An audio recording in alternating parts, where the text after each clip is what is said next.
सगळी पानं गळून गेलीत तरी पळसाने बहरणं सोडलं नाही.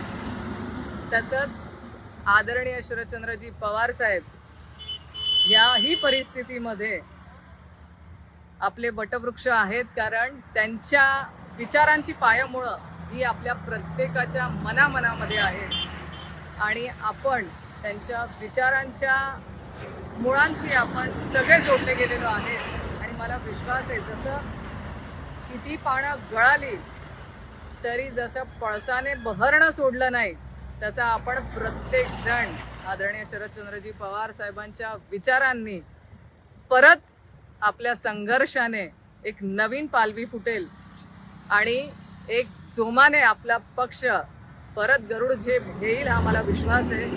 और लढेंगे और जीतेंगे, कारण आपण आदरणीय आधारवड शरदचंद्रजी पवार साहेब यांच्या विचारांनी चालणारी लोक आहोत आणि त्यांच्या विचारांना पुढे न्यायचं आहे. म्हणून पानं असोत नसोत, पानं गळतील, पण परत नवीन पालवी फुटते आणि परत नवीन ऋतू येतो आणि नवीन ऋतू येऊन आपण सगळ्यांनी जोमाने बहरायचं आहे आणि याच पळसाच्या फुलांसारखं सुंदर असं आपल्या पक्षाचं आपल्याला काम करायचं आहे. आणि मला विश्वास आहे तुम्ही ते जोमाने कराल.